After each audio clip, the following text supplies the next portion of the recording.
Next question की ओर हम आ जाते हैं। देखिए, which key on the keyboard takes us to the beginning of the line. कौन सी की है जो आपको कीबोर्ड के अंदर बिगिनिंग ऑफ लाइन के ऊपर ले जाती है? एस्केप की, टेप की, होम की और बैक स्पेस। क्या हो जाएगा आपका? टेप, होम की, सॉरी। एलसीडी की फुल फॉर्म क्या है? Liquid crystal display, lithium crystal, light colour display, liquid colour. तो आंसर क्या हो जाएगा आपका? Liquid crystal display. ध्यान रखना बीच में क्रिस्टल है, कलर नहीं है ना।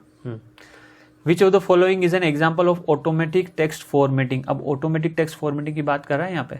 Replacing to hyphen with a single hyphen, underlying hyperlink, adjustment extra space, all of this. तो आंसर क्या हो जाएगा आपका? सभी हो जाएगा ना। फिर अगर आपके ज़्यादा हाइफन लग गए तो वो एक में कन्वर्ट कर देगा। अगर आपने लिंक लिख रखा है कुछ www.google.com तो अंडरलाइन कर देगा उसको। एडजस्ट एक्स्ट्रा स्पेस, आपसे एक साथ 3-4 स्पेस आगे तो उसको कम करके एक स्पेस कर देगा। ठीक है, तो इसको हम क्या बोलते हैं? Automatic text formatting.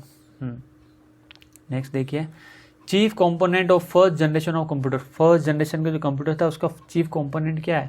Large size integrated circuit? नहीं। Vacuum tubes? यस भाई, वैक्यूम ट्यूब्स ही तो थी उस समय, इतने इतने बड़े कंप्यूटर्स होते थे। IC, transistor? नहीं। नेक्स्ट देखिए, द नेम ऑफ, ओके, तो देखिए फर्स्ट का क्या था? ये। सेकेंड में क्या थी? ट्रांजिस्टर। थर्ड में क्या थी? आपकी आईसी। और ये आपकी फोर्थ में आ जाएगी, है ना। The name of table which indicates logical operation of Boolean expression. तो कोई बूलियन एक्सप्रेशन है, उसका लॉजिकल एक्सप्रेशन बताती है, उस टेबल को क्या बोलते हैं? क्या बोलते हैं? Truth table. जब फर्स्ट टाइम सुना होगा तो आपने भी सुना होगा ना, क्या नाम है? Truth table. ट्रुथ टेबल है ना, ट्रुथ टेबल बोलते हैं ना। जैसे आपके और कंडीशन है तो ए और बी, तो यहाँ पे आपकी ट्रुथ टेबल का रिजल्ट निकल के आएगा यहाँ पे इस तरीके से। तो आप क्या लगाते हैं यहाँ पे? 0 0 पे ट्रुथ टेबल क्या देगा? 0 0 1 पे क्या देगा? 1। और गेट की बात कर रहा हूँ। 1 0 पे क्या देगा? 1 1 1 पे क्या देगा? 1। ठीक है, और यहीं पे अगर आपका एंड गेट हुआ तो 0 0 पे 0 0 1 पे 0 0 और लास्ट में क्या देगा? 1। इसे हम क्या बोलते हैं? Truth table. ये सच्चाई बोलती है हमेशा। ठीक है। Which type of advertisement appears on a web. Web के ऊपर किस तरह के एडवर्टीजमेंट अपीयर होते हैं? Banner ad, popup ad, pop under ad तो कुछ होता नहीं है, डिस्काउंट एड नहीं।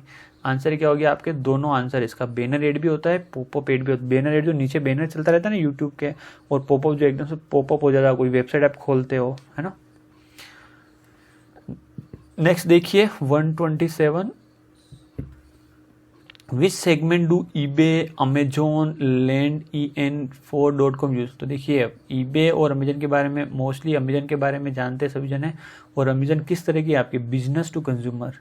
भाई जो भी सामान है डायरेक्ट बिजनेस मार्केट से लेके वो कहाँ पहुँचाती है? आम आदमी के पास। तो उसे हम क्या बोलते हैं? B2C, B2T। ठीक है, B2C। A diagram of an algorithm, सब रूटीन, प्रोसीजर, फ्लो चार्ट और प्रोग्राम। कोई भी एल्गोरिथम है उसका जब भी डायग्राम बनता है उसे हम क्या बोलते हैं? Flow chart.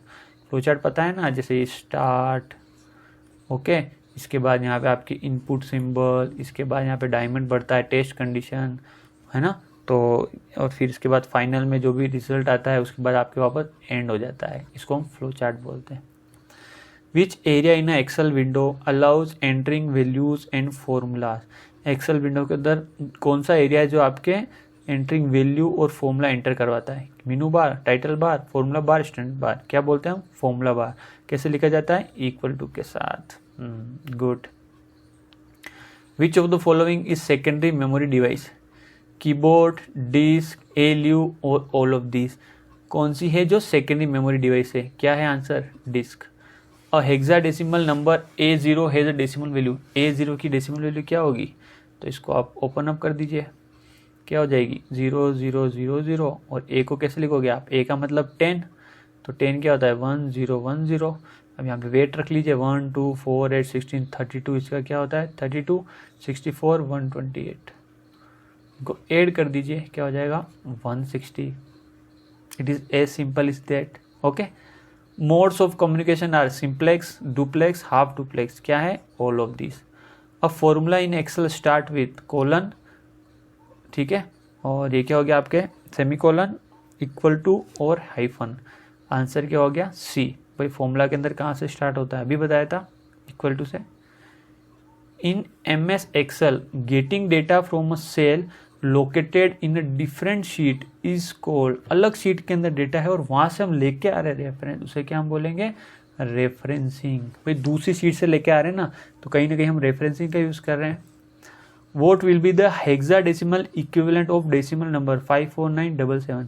इसका हेक्साडेसिमल नंबर आपको निकालना है, तो डिवाइड कर दीजिए 16 से फटाफट। 54977 क्या हो जाएगा, 16 16 32 16 48, ओके। और यहाँ पे क्या हो जाएगा आपके तो 148, तो यहाँ क्या हो जाएगा 4 5 6 69, क्या बचा 69 है ना, हाँ ठीक है, चल चुके 64 और ये हो गया आपके 57, 57 16 16 48 7 8 9 97 16 16 16 32 16 16 96 6 बार, तो यहाँ क्या बच गया आपके पास, 1 बच गया है ना। वापस 16 से डिवाइड कर दीजिए, यहाँ पे 16 16 32 2 बार हो गया, कितना बचा 23, 1 बार हो गया 4 5 7 76 16 16 4 बार है ना, 76 ना। तो यहाँ पे क्या बचा आपके पास, मेरे ख्याल से यहाँ पे 13 बच्चा है आपके पास, और फिर से आप 16 से डिवाइड कर दीजिए, है ना। तो यहाँ पे अगर आप देखोगे तो ये क्या हो गया, 16 1 बार और 5 54 16 32 16 48 6, फिर से क्या बच गया आपके पास यहाँ पे 6, ठीक है। तो ये क्या है आपके, यहाँ पे 13 नहीं बचा, यहाँ पे आपके पास 12 बचा था, तो ये हो गया D6C1। इसका आंसर क्या हो गया आपके, बी करेक्ट आंसर हो गया। तो इस तरीके से आप डिवाइड करके देख सकते हो, है ना।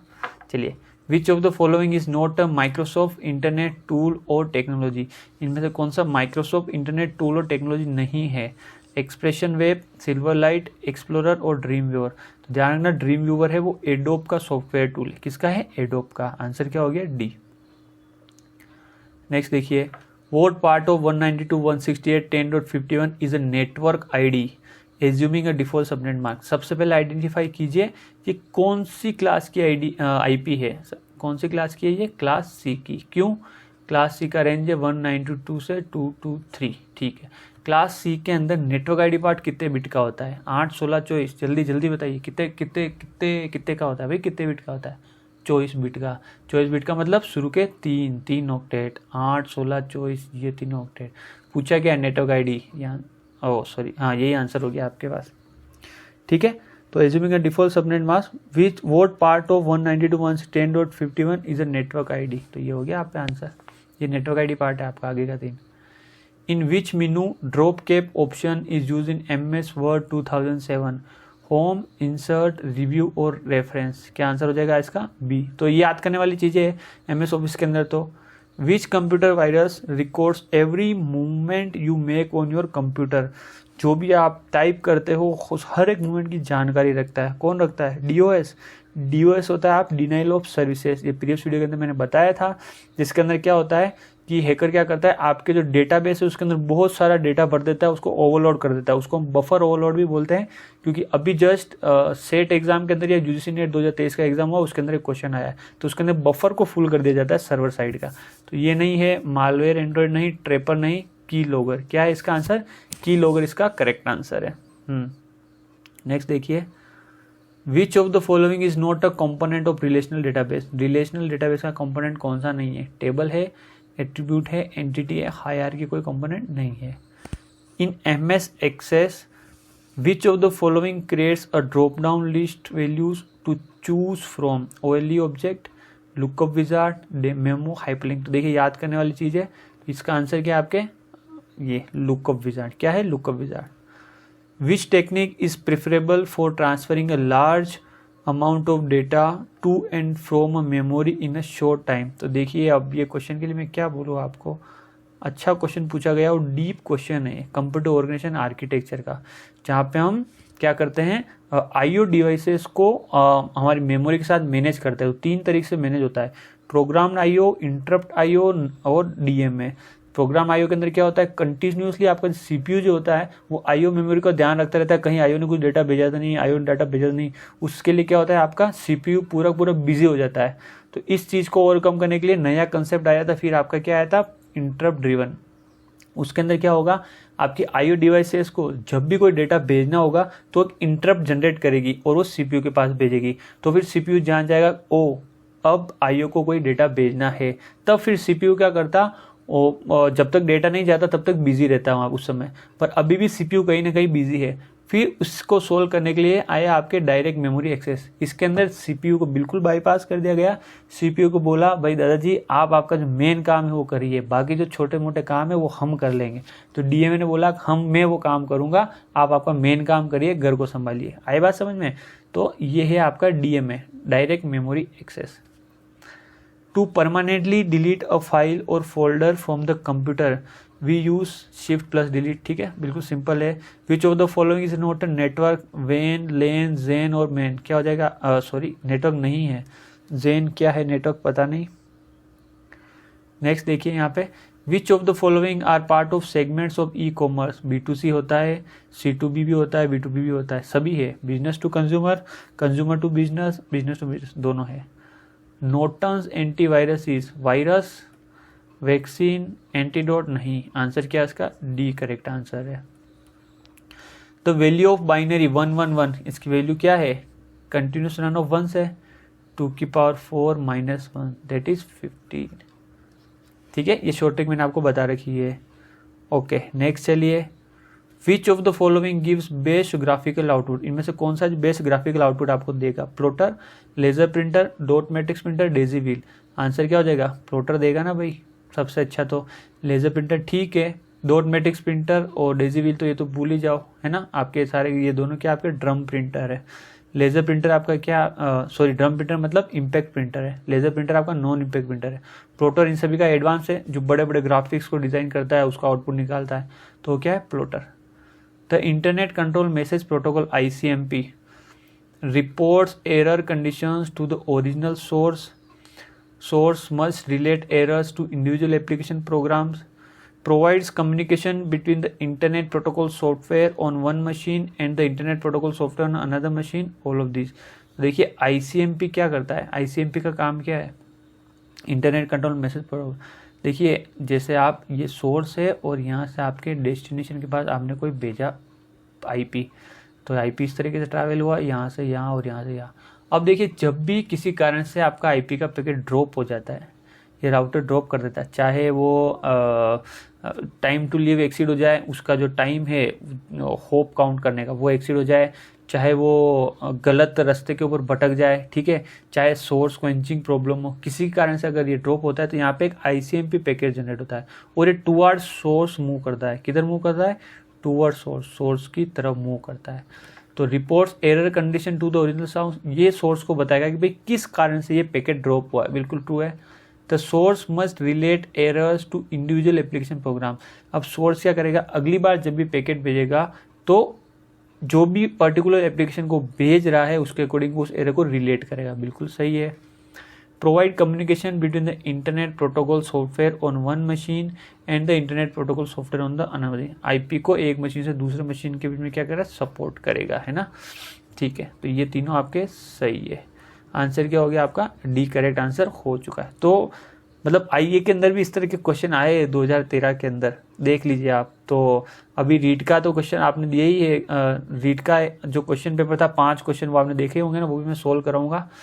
फिर देखिए the product of 2 binary numbers 1010 and 1001, product क्या है। तो देखिए या तो आप इस तरीके से कर सकते हैं, या आप क्या कीजिए इन दोनों को डेसिमल में कन्वर्ट कीजिए, प्रोडक्ट कीजिए और वापस बाइनरी में कन्वर्ट कीजिए। ओके, लाइन इसका आंसर क्या है, 110011। The Linux is a type of application, open source, adware, compiler. बताइए, मैंने कल बताया था आपको, मतलब प्रीवियस जो क्वेश्चन पेपर था उसके अंदर क्या है, ये ओपन सोर्स है। वहाँ पे मैंने फ्रीवेयर क्या होता है, एडवेयर क्या होता है, शेयरवेयर क्या होता है, फर्मवेयर क्या होता है, ओपन सोर्स क्या होता है, बिल्कुल डिटेल के अंदर बताया था उसी क्वेश्चन पेपर के अंदर। नेक्स्ट देखिए, इन MS Excel how do you rearrange the data in ascending और डिसेंडिंग ऑर्डर। अगर आपको डेटा को अरेंज करना है असेंडिंग और डिसेंडिंग ऑर्डर के अंदर तो आप कैसे रीअरेंज करोगे। Data form, data table, data sort, data subtotal, क्या हो जाएगा सॉर्ट करके। An audit trail is the recorded history of operations perform on a file, can be use to restore lost information, is use to make backup copies, is the same as redo log. तो ये क्या करता है, जो भी आप काम करते हो ना हिस्ट्री काम करते हैं उसको क्या करता है वो रिकॉर्ड करता है। इसको क्या बोलते हैं हम ऑडिट ट्रेल, ध्यान रखना ऑडिट ट्रेल, ठीक है। नेक्स्ट चलिए, when the compiler can not, और मेरे ख्याल से जिसने भी कोचिंग कर रहे कि वो सारे क्वेश्चन कर पा रहे होंगे, नहीं कर पा रहे तो आपको वापस देखने की जरूरत है आप मेहनत किस दिशा के अंदर कर रहे हो। When the compiler can not differentiate between two overloaded constructor they are called destructor, dubious, ambiguous और ओवरलोडेड। क्या बोलते हैं एम्बिजियस। देखिए अगर दो ओवरलोडेड कंस्ट्रक्टर में डिफरेंशिएट ही नहीं कर पा रहा है तो कंपाइलर कहाँ से उसको मतलब कंपाइल करेगा, है ना। तो एम्बिजियस बोलते हैं। एम्बिजियस सिचुएशन मतलब ये है इसका रास्ता पता नहीं है भाई, मेरे को इधर जाना है कि इधर जाना है, तो कंफ्यूज हो जाता है compiler. What is the shortcut key to highlight the entire column in MS Excel. क्या है आपका control plus space bar. Tracks and sectors are related to hard disk से रिलेटेड है भाई, इनको हम ट्रैक्स बोलते हैं और इसके अंदर जो ये होता है इनको हम क्या बोलते हैं सेक्टर्स बोलते हैं, ठीक है। तो ये बहुत सारे क्या हो गए आपके ट्रैक्स हो गए hard disk. 1 kilobyte is equal to 1 kilobyte is equal to dash bytes, कितने के बराबर है 1 किलोबाइट, आप कितने बाइट के बराबर है 1024। The database language to create the structure of a database is data definition language, data control language, data manipulation language, data query language. तो देखिए अगर जब भी आपके डेटाबेस के स्कीमा से रिलेटेड क्वेश्चन आए ना, इसका मतलब वो कि आपके डेटा डेफिनेशन, भाई डेटा को आप डेफिनेशन दोगे, डिफाइन करोगे उसके स्ट्रक्चर को, तब तो जाके कहीं आप मैनिपुलेट करोगे ना। तो इसका आंसर क्या है आपका DDL, ठीक है। DCL के अंदर क्या होता है डेटा कंट्रोल, डेटा को कंट्रोल करने का वर्क होता है, उनको ग्रांट करना, परमिशन देना, उन परमिशन को रिवोक करना। DQL क्या है आपके सेलेक्ट कमांड यूज होता है। DML के अंदर क्या हो जाएगा इंसर्ट, अपडेट, डिलीट, ये किसके अंदर आ जाएंगे आपके DML के अंदर। और DDL के अंदर क्या हो जाएगा आपके क्रिएट करना, ड्रॉप करना, ठीक है। तो ये किसके अंदर आ जाएंगे आपके डाटा डेफिनेशन के अंदर, अल्टर करना। नेक्स्ट देखिए question, octal number system contains 7 digits from 0 to 6, 1 to 9, 0 to 8। बताइए ऑक्टल के अंदर डिजिट कितनी होगी भाई, ऑक्टल के अंदर 8 डिजिट होगी, कहाँ से कहाँ तक होगी 0 से लेके 7 तक।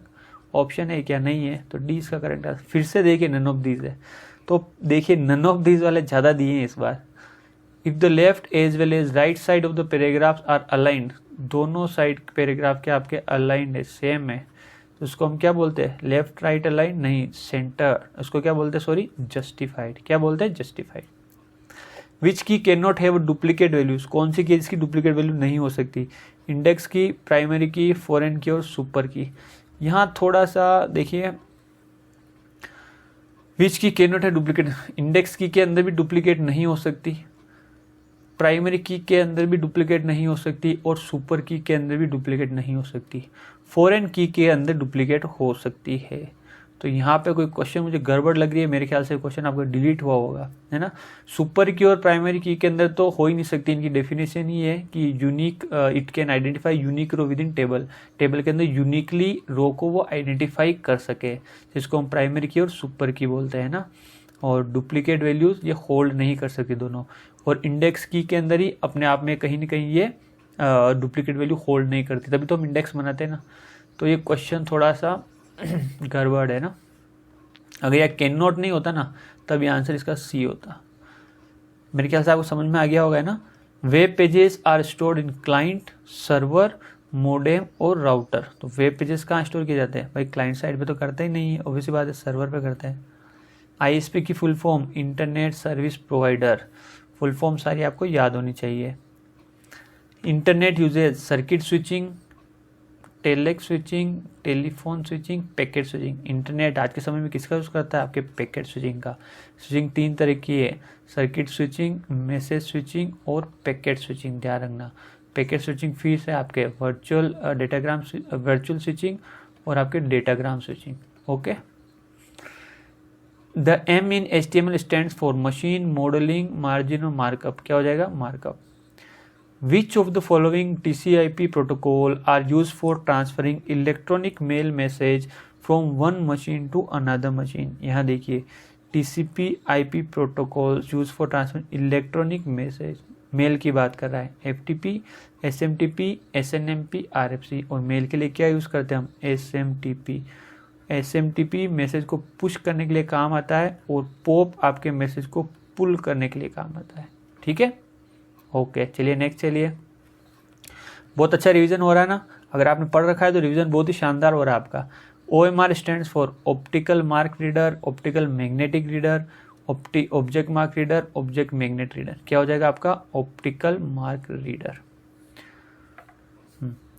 What router commands allow you to determine whether an IP access list is enabled on a particular interface। अगर आपको IP access list चाहिए किसी पर्टिकुलर इंटरफेस के ऊपर तो आपको एक कमांड ध्यान रखना है बस, है ना, शो IP इंटरफेस। क्या लिखोगे आप, शो IP इंटरफेस, और आपको बता देगा कि भाई कौन कौन से राउटर है वो एक्सेसिबल है यहाँ से या लिंक्ड है। Which of the following is not a font style, bold, border, italic, underline. कौन सी नहीं है, border. In MS Excel, which of the following function will use to find the highest number of a series of numbers।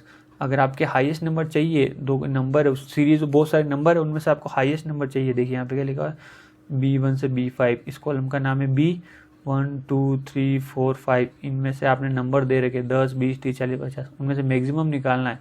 तो आप क्या करोगे, max use करोगे, max B1 to B5। ध्यान रखना मैक्स शॉर्ट में होता है, पूरा नहीं है ना। आंसर क्या हो जाएगा, C। Vote can greatly reduce TCP/IP configuration problem. तो PDC, DHCP सर्वर, विंस और विंस प्रॉक्सी। इसका आंसर क्या हो जाएगा, DHCP। देखिए TCP/IP कॉन्फ़िगरेशन का प्रॉब्लम का मतलब क्या है कि बाहरी वर्ड से जब IP को आप मैप करते हो तो कौन इसके अंदर सबसे ज़्यादा आपको सहूलियत प्रदान करता है, वो कौन करता है, आपके DHCP, dynamic host configuration protocol server. वो आपके मैपिंग का काम करता है ना।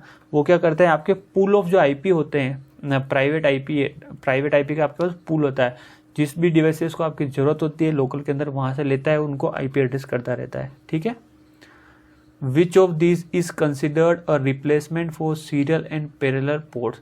पहले सीरियल और पैरेलल पोर्ट्स के लिए अलग अलग पोर्ट्स आते थे, पर अभी एक ही कर दिया है। बताइए आप मेरे को, USB, यूनिवर्सल सीरियल बस, जैसा नाम वैसा काम, USB।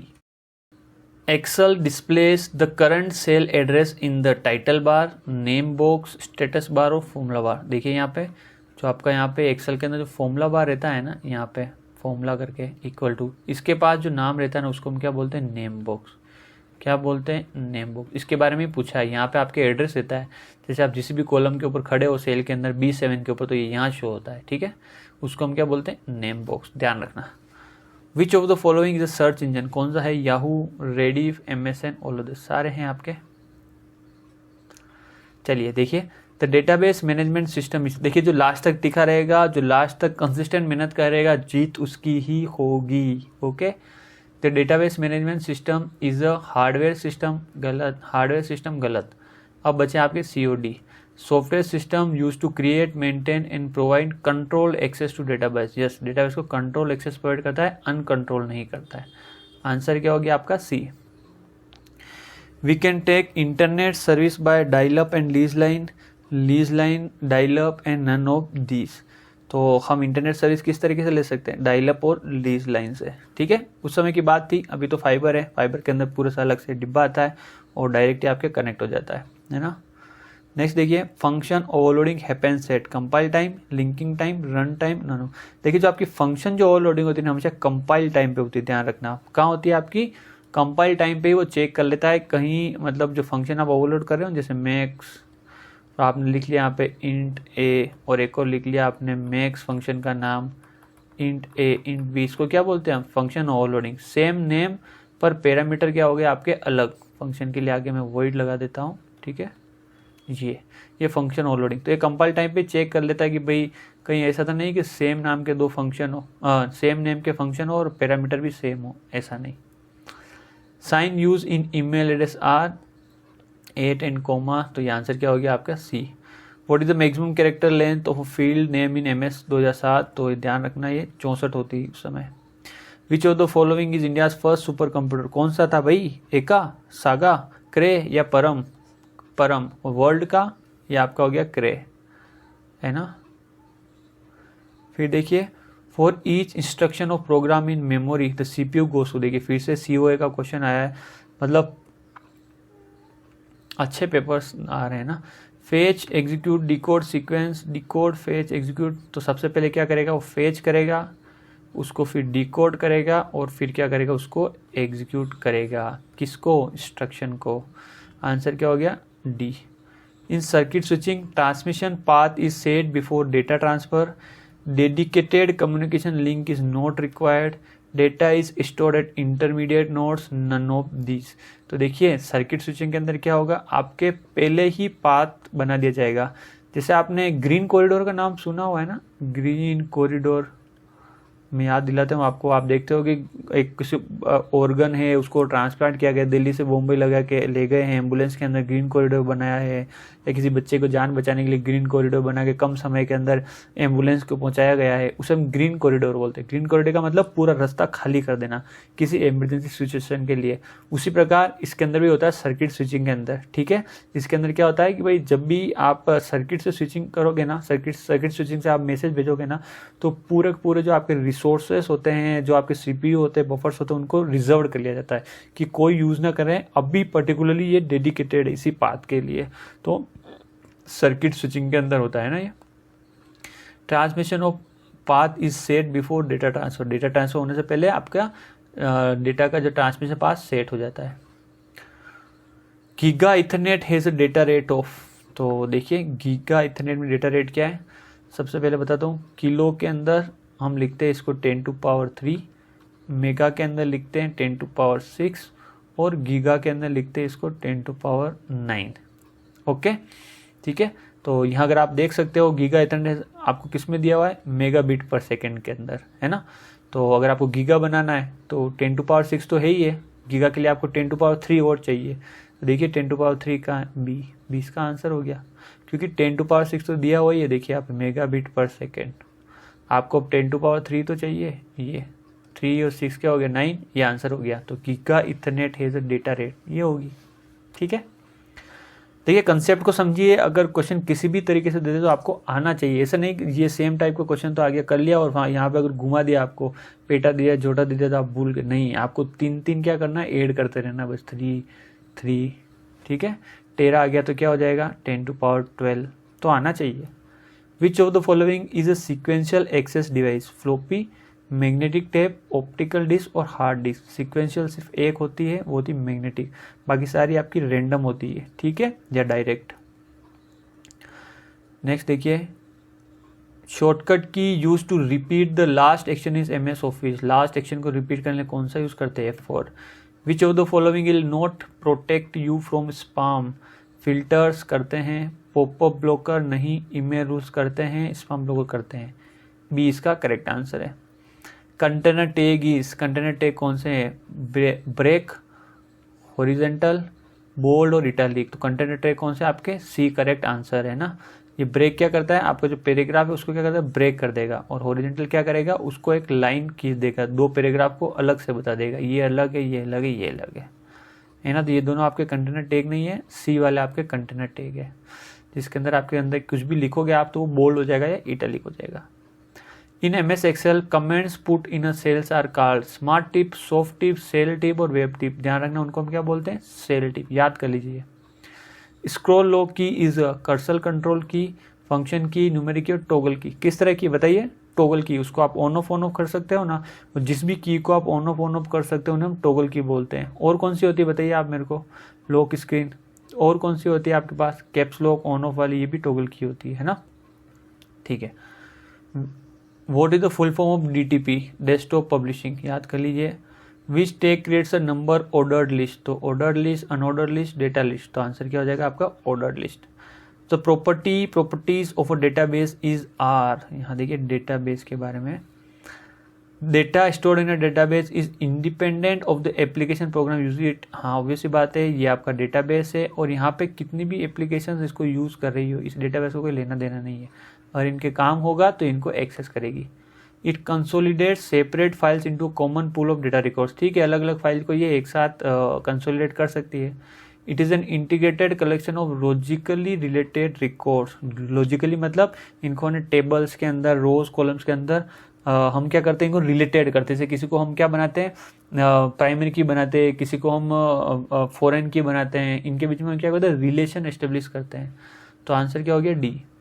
Inventor of C language. C language का इन्वेंटर क्या है, L Bark, C Cannon, James Howard, Dennis Ritchie. Which one of the following is invalid variable name in C language. कौन सा है, st dot name, st underscore name, st12 name, st name. क्या हो जाएगा, st dot name. Answer क्या हो जाएगा आपका ए। ठीक है, देखिए ये तो आपको पता होना चाहिए सी लैंग्वेज के अंदर कौन सा वैलिड है या नहीं। सिर्फ हम क्या करते हैं, एक ही को अलाउ करते हैं अलग से, वो क्या होता है आपका अंडरस्कोर, बाकी किसी भी अलग से हम इसको अलाउ नहीं करते हैं ना। What is the following extern int I. Declaration and definition, declaration, definition और नन ऑफ दीज। तो ये क्या है आपका डिक्लेरेशन, क्या है आपका सिर्फ डिक्लेरेशन है। डेफिनेशन कब देते हैं आप, इसको आप कर देते हैं extern int I equal to 10। उस केस के अंदर इसका एक तो डिक्लेरेशन भी हो गया और दूसरा इसका डेफिनेशन भी हो गया, है ना। In a C program constant is defined after main, before main, anywhere but starting on new line, none of this. तो देखिए इसका आंसर होगा आपका डी, है ना, डी होगा। आफ्टर मेन भी डिफाइन कर सकते हो आप, बिफोर मेन भी डिफाइन कर सकते हो आप, anywhere but starting on new line, मतलब आप उसको यूज करो कांस्टेंट को, उससे पहले वो डिफाइन होना चाहिए। तो इसका आंसर क्या होगा आपका, डी आंसर होगा। Which of the following C statement is syntactically correct. For loop का दिया हुआ है, तो आपका करेक्ट जो है वो कौन सा आपका ए। इसके अंदर आपके सिंटेक्स होने चाहिए, अंदर कोई वैल्यू नहीं होगा तो बाय डिफॉल्ट कंपाइलर क्या एज्यूम कर लेगा, ट्रू ट्रू ट्रू। क्या कर लेगा, ट्रू ट्रू एज्यूम कर लेगा। पर जो सिंटेक्स है ना, सिंटेक्स मतलब आपके इसके अंदर 2 सेमीकोलन होने चाहिए, बाद में सेमीकोलन होना चाहिए या 4 लिखा होना चाहिए, ये करेक्ट होना चाहिए। If the 2 strings are identical then str compare functions return. 2 string आपके बराबर है, मतलब आपने लिखा L1 बराबर आपके L2 है, तो क्या रिटर्न करेगा ये 0। अगर L1 ग्रेटर देन L2 है रिटर्न करेगा 1, अगर L1 लेस देन L2 है रिटर्न क्या करेगा -1। ठीक है, पहली स्ट्रिंग दूसरी स्ट्रिंग से बड़ी है तो 1 रिटर्न करेगा, पहली स्ट्रिंग दूसरी स्ट्रिंग से छोटी है तो -1 रिटर्न करेगा। आंसर क्या हो जाएगा 0। The rule for implicit type conversion in C. C के अंदर जो इम्प्लिसिट टाइप कन्वर्जन होता है ना, उसके जो रूल्स होते हैं वो ये होते हैं, डी आप उसको याद कर लीजिए, इंट, अनसाइन, फ्लोट और डबल। बाकी तो उसको हम डिटेल में पढ़ेंगे तो आपको चीज़ें ज़्यादा क्लियर होगी। तो देखिए यहाँ पे ये वाला क्वेश्चन 200 वाला, यहाँ आपको सी के बारे में पूछा गया है और ये क्वेश्चन दिया हुआ है, जहाँ पे आई और जे की वैल्यू है, यहाँ पे आई की इनिशियलाइज वैल्यू है 0 और जे की इनिशियलाइज वैल्यू यहाँ पे अभी तक दी हुई नहीं है, तो हम मान लेते हैं गार्बेज कुछ भी है ना। और अगर नेक्स्ट आप जाओगे तो काउंट की वैल्यू आपको क्या मिल जाएगी, यहाँ पे 0 मिल जाएगी। ठीक है, तो अगर इस लूप को आप एग्जीक्यूट करोगे, यहाँ पे 0 रखोगे तो यहाँ से कहाँ एग्जीक्यूट हो जाएगा, यहाँ पे, सॉरी ये जो आपका एग्जीक्यूट होगा वो यहाँ पे एग्जीक्यूट हो जाएगा। ठीक है, तो यहाँ पे 0। अब देखिए काउंट एक बार ही इनिशियलाइज होगा, वो इनिशियलाइज हो चुका है, और काउंट इक्वल टू क्या है, काउंट प्लस आई। ये ध्यान रखना, काउंट इक्वल टू क्या है आपके, काउंट प्लस आई। काउंट की वैल्यू क्या है आपके पास 0 और आई की वैल्यू क्या है आपके पास 0, तो यहाँ पे 0 + 0 क्या हो गया आपके पास 0 हो गया। रिटर्न क्या करेगा, काउंट करेगा, तो जे के अंदर क्या चला जाएगा आपके पास 0।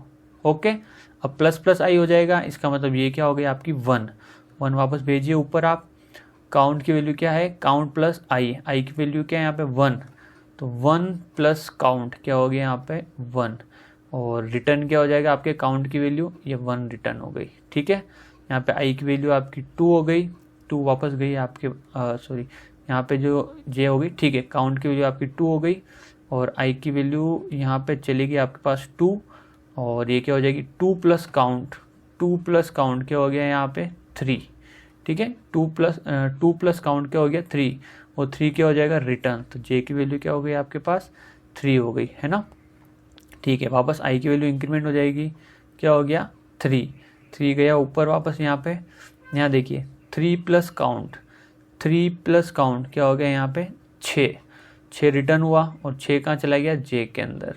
ओके, आई की वैल्यू क्या हो गई आपके पास 4, अभी भी 4 से छोटी ना, गया यहाँ पे 4 प्लस काउंट ये क्या हो गया आपके पास 10। ठीक है, रिटर्न किया, जे की वैल्यू क्या हो गई आपकी 10, आई की वैल्यू क्या हो गई यहाँ पे आपके पास 5। अब देखिए क्या 5 4 से छोटा है, नहीं है, तो प्रोग्राम यही होल्ड हो जाएगा। ठीक है, और आपको क्या पूछा गया है, what value of J at the end of the execution, J की वैल्यू क्या है यहाँ पे 10 है, क्या है 10, तो आंसर क्या हो गया आपका, ए करेक्ट आंसर हो चुका है। ओके, तो समझ में आ गया आपको। तो इसी प्रकार से आप एक दो बार वो वापस करेंगे तो आपको समझ में आ जाएगा। अब बात आ जाती है मेन आपके पेपर एनालिसिस की।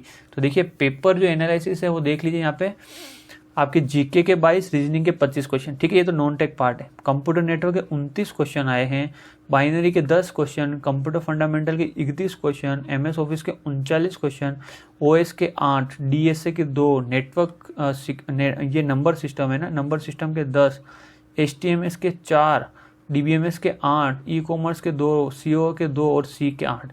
तो देखिए चूंकि 200 क्वेश्चन थे तो जो भी सब्जेक्टिव उस सभी के अंदर से इन्होंने भर के क्वेश्चन दिए।